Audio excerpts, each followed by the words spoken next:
네, 연세대학교 최영준이라고 합니다. 오늘 그 청년에 대한 이야기를 여러분들과 함께 나누려고 왔습니다. 새로운 미래를 여는 키워드라고 했는데요. 왜 키워드고, 그리고 지금 우리가 어느 정도 와 있고, 그리고 앞으로 무엇을 해야 되는지 차근차근 좀 말씀을 드리는 시간을 갖고, 이후에 여러분들의 의견과 또 질문도 이렇게 함께 논의하는 그런 시간을 가져보도록 하겠습니다. 우리가 정책에서도 때로는 이 정책도 미래를 별로 보지 않고 지금 당장, 그리고 이게 가치가 있느냐라는 질문보다는 이게 가격이 돼? 돈이 좀 생겨? 뭐 GDP가 올라가? 우리 지역의 어떤 좀 생산성이 좀 증가해? 라고 하는 그 질문에 굉장히 매몰돼서 정책이 돌아가는 상황이 되는 것 같아요. 왜 이 말씀을 지금 드리냐면 청년이 바로 이 근시적인 패러다임과 접근을 할 때 가장 소외되는 정책 계층 중에 하나라는 생각이 듭니다. 게다가 투표율도 다른 계층보다 좀 낮아요. 최근에 올라가고 있습니다만. 그렇기 때문에 어떻게 보면 청년이 지금까지 굉장히 소외되어 왔다는 생각이 들고 그것이 바로 우리의 미래를 그냥 이렇게 근본을 다 흔들어 버리는 그런 지금 상황에 우리가 지금 맞닿아 있는 그런 상황이라고 말씀드릴 수 있을 것 같습니다. 그럼 그런 것들이 왜 그런지, 그러면 어떻게 조금 이 패러다임에서 조금 더 이렇게 멀리 보는 패러다임, 그리고 가격보다는 가치를 보는 패러다임, 또 가격도 중요합니다. 가격이 중요하지 않다고 얘기할 수는 없겠죠. 그렇죠? 뭐 어떻게 투자적인 패러다임, 어떻게 움직이면 좋을지를 함께 좀 고민을 해보도록 하겠습니다. 너무 잘 아시는 내용이죠. 제가 2018년도에 우리 랩 2050에서 그 서베이를 했었는데요. 그때 청년들 서베이를 했을 때 아이를 결혼해야 한다, 그리고 아이가 있어야 한다라는 이제 이 말에 대해서 긍정하냐 부정하냐라는 이제 그런 질문을 던졌었는데, 거기에 결혼해야 한다와 아이가 있어야 된다에 대해서 부정적인 의견이 20대 여성 같은 경우는 아이 있어야 한다에 거의 72%, 3% 정도가 부정적인 응답을 하고 있었습니다. 남성은 조금 낮지만 그래도 반이 넘고요. 근데 뭐 사실은 이 양자가 만나야 되는 일이니까 사실은 이게 중요한 게 아니라 요게 더 중요할 수 있겠죠. 그렇죠? 더 부정적인 그 응답이 더 중요한 건데, 이걸 보면서 2018년도에 우리나라의 출산율은 확실히 1 밑으로 떨어지겠구나 라고 생각을 했고요. 어김없이 지금 0.8까지 내려왔고요. 이게 정말 마지막일까? 라는 생각도 들고 있습니다. 아까 말씀드렸던 현재와 가격만을 보고 살아왔던 대한민국이 지금 치르는 대가라고 저는 생각이 들고요. 그래서 이제 인구 감소 얘기를 굉장히 많이 하죠. 그래서 이제 인구가 줄어들게 되면 우리 미래의 인구가 줄어들고, 미래의 인구가 줄어들게 되면 미래의 국가의 경쟁력이 약해지고, 그렇게 되면 우리나라가 이제 뭐 2등 국가에서 3등 국가로 이렇게 떨어지게 될 거다. 뭐 이런 이야기를 굉장히 많이 듣게 되는 것 같습니다. 인구 감소가 위험한가? 뭐 예를 들어서 청년이 수가 줄어든다고 해서 지금 청년 실업률이 줄어드나? 뭐 이런 거라든지, 아니면 로봇이 우리의 일을 많이 대체해 준다고 하는데 그럼 계속 이 숫자가 많아야 이게 유지가 되는 건가? 라고 하는 생각도 들고요. 그러니까 어떻게 보면 결과적으로는 15세부터 64세까지가 몇 퍼센트고 65세 이상이 몇 퍼센트인가가 중요한 게 아니라, 어떻게 보면 일하는 사람들이 몇 퍼센트고 일하지 않는 사람이 몇 퍼센트인가가 더 중요하긴 하죠. 그렇죠? 예를 들어서 옛날에 100명이 빵 10개를 만들었으면 지금 100명이 아니라 지금 10명이 됐어요. 90명이 사라졌어요. 그러면 그 나라가 큰일 날까요? 10명이 빵 100개 만들면 돼요. 그렇죠? 그럼 100명이 10개 만들 때보다 10명이 빵 100개를 만들면 그 사회가 훨씬 더 풍요로운 사회예요. 단순하게 사람의 수가 문제가 아니라는 겁니다. 그런데 대부분 10명이 모두가 다 빵 100개를 만드는데 다 기여하진 않아요. 대체로 2-3명이 빵 100개를 뭐 한 90개를 만들고 한 8명이 10개를 만들 수도 있습니다. 근데 그럴 때 과연 그 성공한 2명이 이거는 나 때문만이 아니라 우리 사회가 나를 만들어준 거야 라는 생각으로 함께 재분배를 할 마음을 가지고 있는가? 내 이웃을 이것을 나의 것이라고 생각하는 게 아니라 우리 공동체의 것이라고 생각할 수 있는 마음이 있는가? 이런 것들이 굉장히 중요하죠. 그러니까 사실 인구 감소 사회를 바라볼 때는 이렇게 다양한 요인들을 봐야 되는 거지. 그냥 아이 수가 줄어드니까 큰일 났다. 이거는 아니라는 겁니다. 인구의 수를 중요시하고 하는 패러다임으로는 미래를 어차피 맞이할 수 없는 상황에 우리가 오고 있는데 거기에서 그러면 우리 지금 청년은 어디쯤 와 있을까? 그러면 이것을 청년의 문제가 단순하게 아이를 낳지 않는 문제, 그래서 우리가 고령화가 빨리 되는 문제, 뭐 이런 정도로 이 청년의 문제를 보고 접근을 한다면 사실 우리는 답을 찾을 수 없을 것 같아요. 그러면 어떤 거를 봐야 되는가? 제가 오늘 이제 드리고 싶은 말씀인데요. 청년에게 자유와 안정을 한번 줘보자. 거기에서 자유와 안정을 주면 이 사회적으로는 혁신과 포용이 저는 증가할 거다라고 생각을 합니다. 혁신은 다양한 혁신이 될 수 있습니다. 리처드 플로리다라고 하는 굉장히 유명한 옛날에는 뭐 창조 계급, 창의 계급 뭐 이런 걸 얘기했던 분인데 최근에 이게 창조 계급이 이게 쉽지 않구나. 이거 내가 연구를 하다 봤더니 도시가 오히려 계속 불평등해진다라고 하면서 약간 반성문을 쓰시면서 이 책을 처음에 시작을 하시는데 나중에 보다 보면 이제 이런 이야기가 나옵니다. 소득 불평등과 창의성은 음의 상관관계다. 평등한 사회에서 오히려 더 창의성이 더 잘 발현이 될 수 있다라고 이야기를 하고요. 그리고 이 가난한 사람들에게 부족한 것은 기술이 아니라 창의성이 이런 것들을 이렇게 구현할 수 있는 시간이나 자원이 부족한 것이 문제다라고 이야기를 하고 있습니다.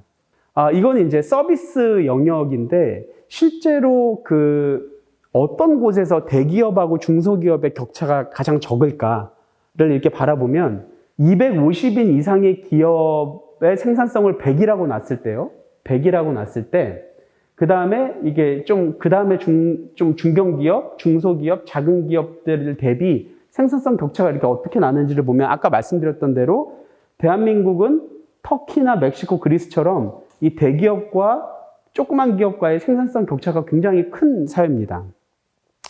맨 끝에를 보시면 노르웨이라든지 뭐 덴마크, 스웨덴 대부분의 좀 더 포용적이고 복지 국가들이 오히려 1인에서 9인 기업의 생산성이 250인 기업보다 더 높아요. 그러니까 우리 집 밖에 나가서 이렇게 발에 치이는 기업들이 다 아주 좋은 기업들이에요. 얼마나 부럽습니까? 그렇죠?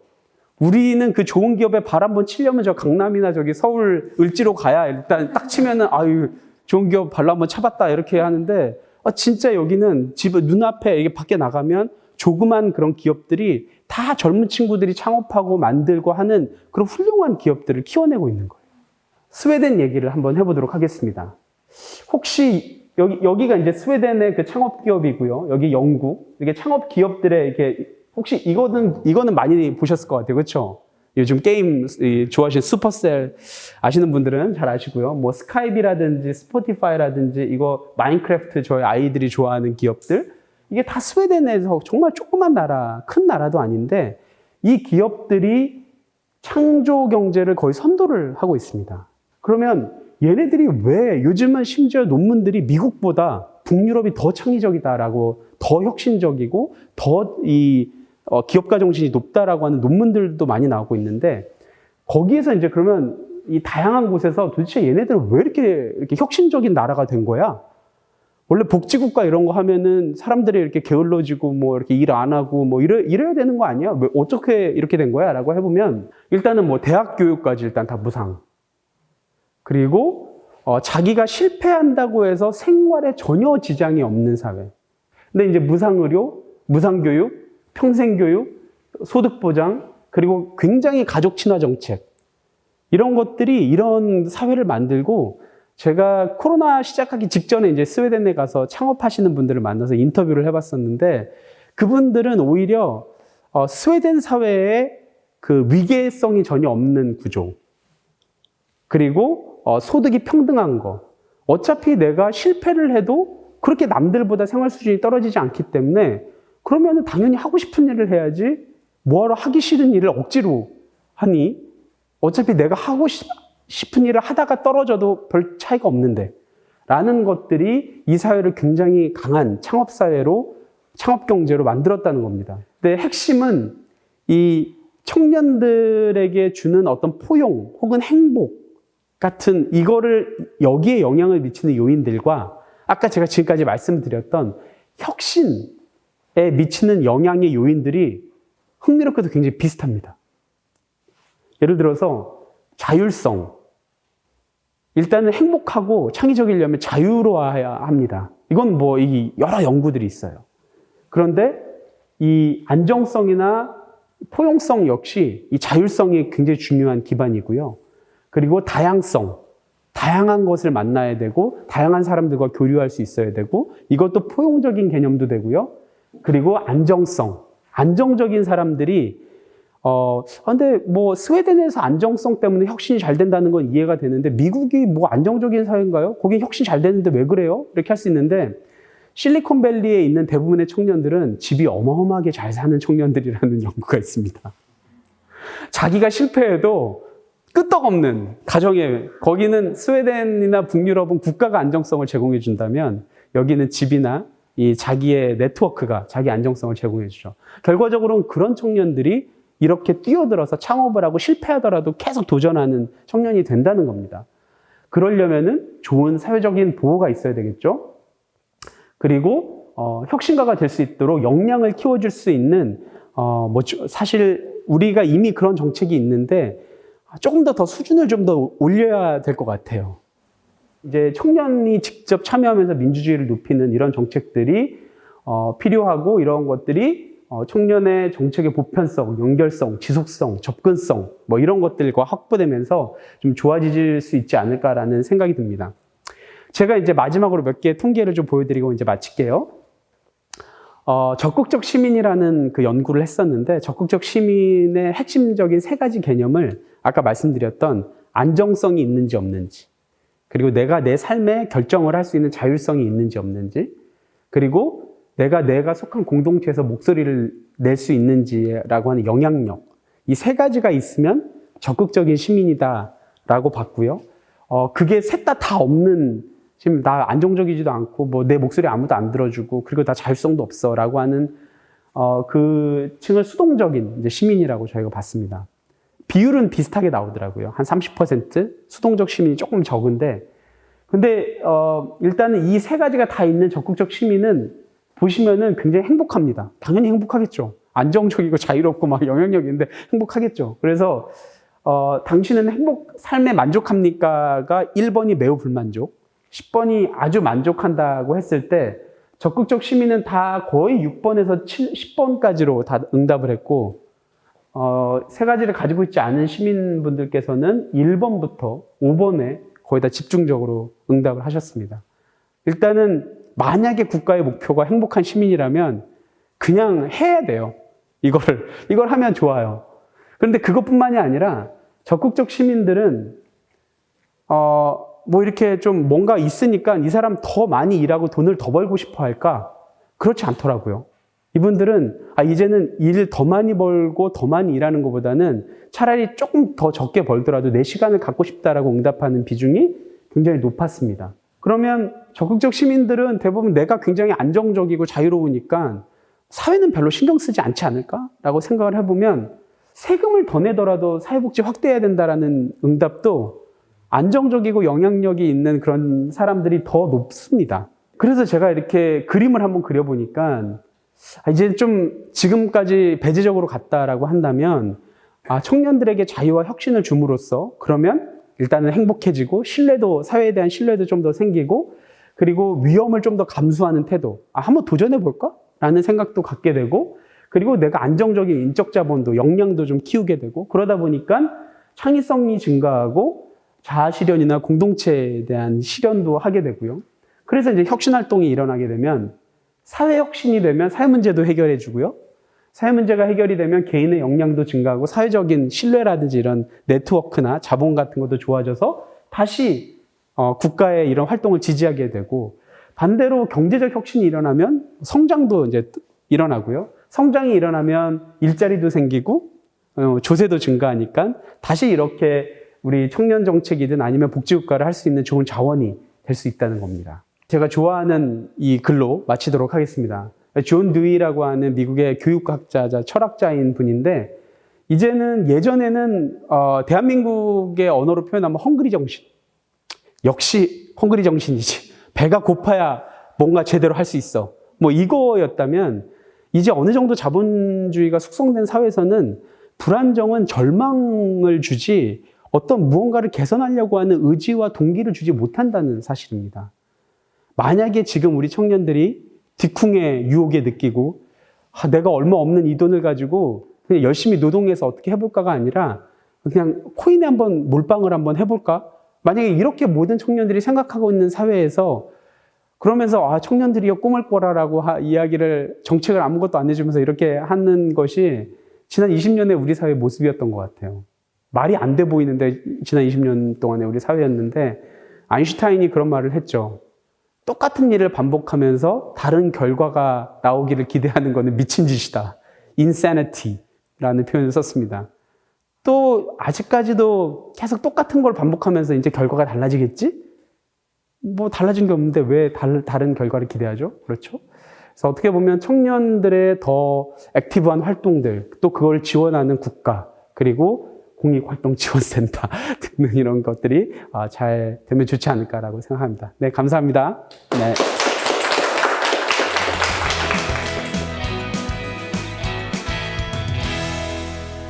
현재 우리나라 청년들이 창업을 시도하기 망설여 하는 이유가 창업의 실패에 대한 두려움과 이런 부당함 때문이라고 생각하고 있습니다. 이런 불안감을 줄일 수 있는 정부의 역할이나 정책에는 어떤 것이 있는지 궁금합니다. 저는 창업 실패에 대한 개념을 우리 사회적으로 다시 해야 된다고 생각을 해요. 창업의 실패는 개인의 실패일 수는 있지만 사회적인 실패는 없다고 생각해요. 모든 실패는 혁신은 무덤 위에서 피는 꽃이라는 말도 있거든요.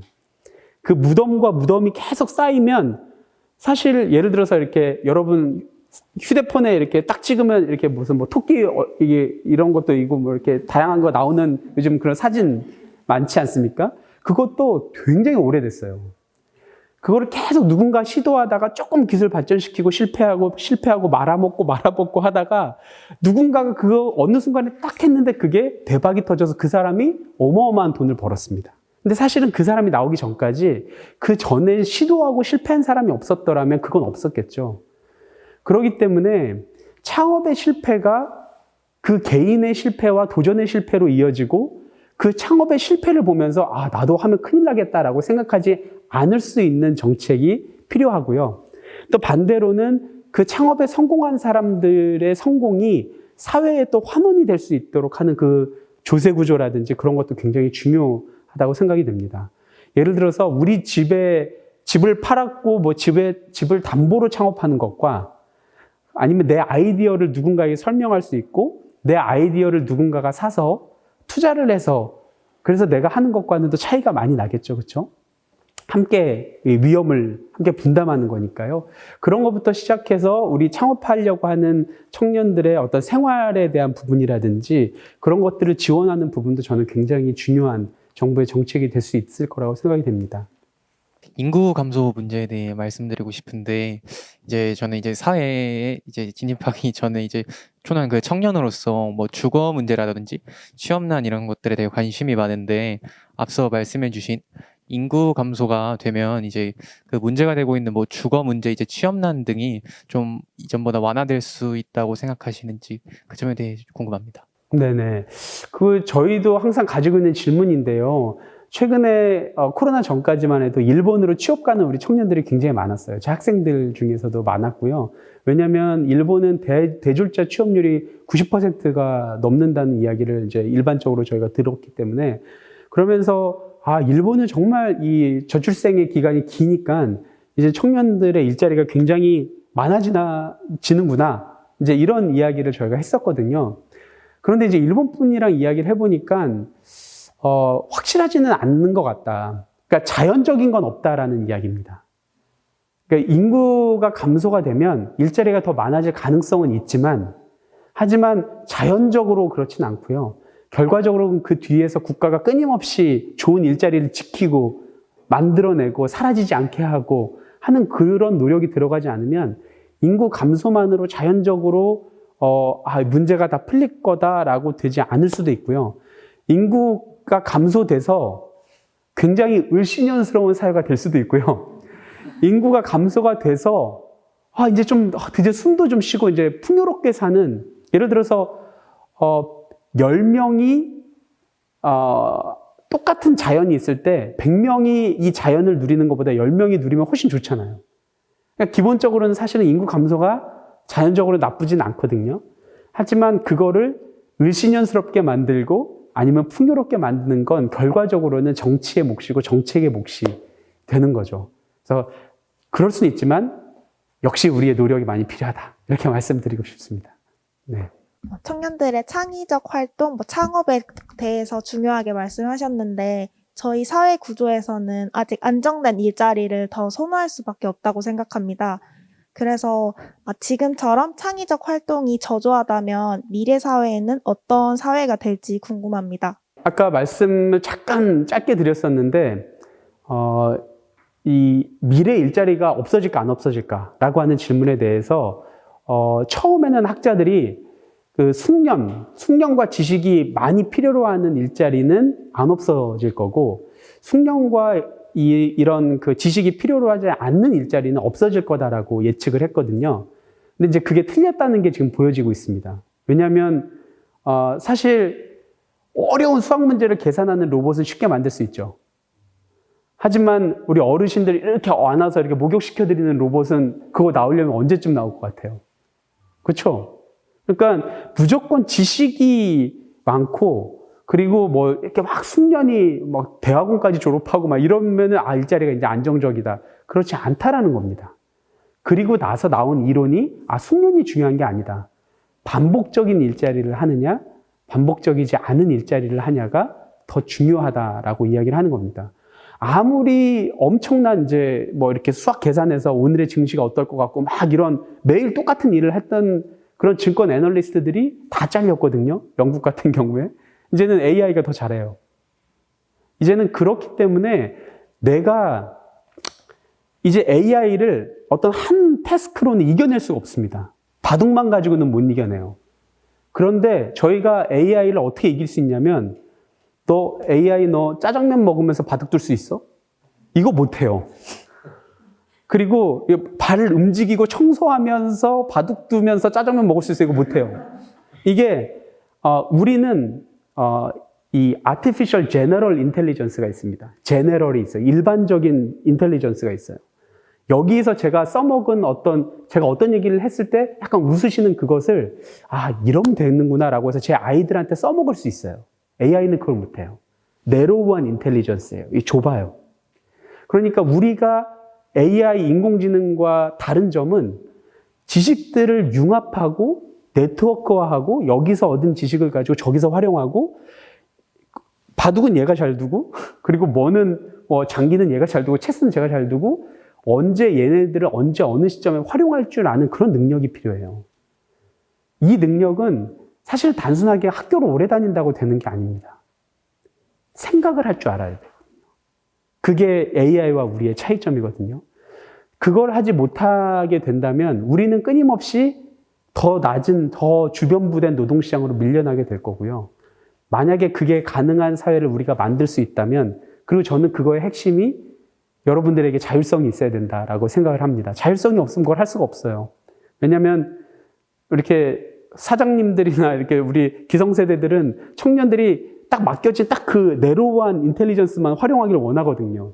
제네럴은 내가 하고 너희는 네로우하게 해 라고 하는데 유럽 사회는 어릴 때부터 다 이 제너럴하게 할 수 있도록 그런 여건을 만들어주기 때문에 만약에 그런 사회로 우리가 양극화된 사회로 가지 않으려면 청년들에게 더 많은 자율성과 일터 문화의 개선이라든지 그런 것들이 더 많이 필요하고 아마 대학 교육도 저도 좀 책임감이 있습니다만 대학 교육도 많이 좀 이제 지식하고 아직도 사지선다 막 찍고 정말 너무 슬프지 않습니까? 21세기에 변할 게 너무 많은 것 같습니다.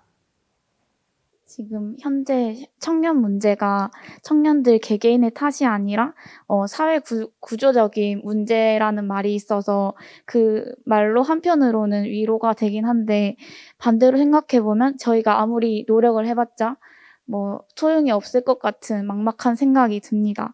그러면 청년들 스스로 저희가 극복하기 위해서는 어떤 노력을 해야 되는지 궁금합니다.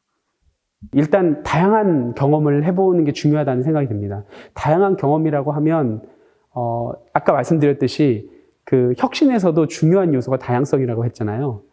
다양한 사람들을 만나고 다양한 사람들과 있는 거를 두려워하지 말아야 된다고 생각을 합니다. 근데 이 사실 불안정한 사람들일수록 그리고 불안정한 사회일수록 다양한 사람들을 배척하는 경향이 있거든요. 마치 지금 우리가 유럽이나 미국에서 이주민을 뭐 이렇게 이주민 오면 내 걸 빼앗아 간다고 이렇게 생각하는 건 사실은 다양성이 오히려 새로운 기회들을 만들 수 있음에도 불구하고 당장 내가 불안하면 기술이든 새로운 사람이든 뭔가 이렇게 싫게 느껴지는 거예요. 어떻게 보면 이제 그런 안정성을 제공해 주는 건 공공의 몫이라면 우리 청년들은 어떻게 하면 내가 더 다양한 경험 속에서 새로운 것들을 얻어낼 수 있을지 그 스웨덴에서 혁신이 왜 잘 일어나는가를 얘기한 사람이 어떤 얘기를 하셨냐면 전혀 새로운 지식을 가지고 있는 사람들이 자꾸 만날 기회들이 있다는 거예요. 그러면서 예를 들어서 요리를 하는 사람이 기술을 하는 사람을 만났을 때 그리고 문학을 하는 사람이 뭐 요리를 만나거나 아니면 그분이 약간 관광하는 사람을 만났을 때나 이렇게 자꾸 새로운 사람들을 만나고 아니면 외국인을 만나고 그랬을 때 전혀 새로운 아이디어들이 나온다는 거거든요. 그래서 내가 다르다는 거를 틀리다고 생각하지 않고 다양성을 존중하며 계속 포용적으로 계속 만나고 새로운 경험을 하는 것들이 저는 굉장히 중요할 것 같고요. 여기다가 더 하나를 보탠다면 계속 조금 더 뭐 자신의 역량을 뭐 이렇게 발전시키는 거는 안 그래도 다 잘 하실 테니까 하여튼 가능한 매 순간을 즐기려고 노력하시는 게 좋은 것 같아요. 이렇게 무언가를 달성했을 때만 딱 그 달성을 위해서 막 나는 너무 괴롭지만 참고 살아간다라는 너무 언제 달성해요. 그리고 달성해도 그거 끝나면 또 새로운 게 있는데 그러니까 어떻게 하면 매 순간을 조금 더 즐기면서 살 수 있을까? 그런 것도 자신의 정신 건강에 저는 굉장히 중요하다라는 생각이 듭니다. 네, 고맙습니다. 네.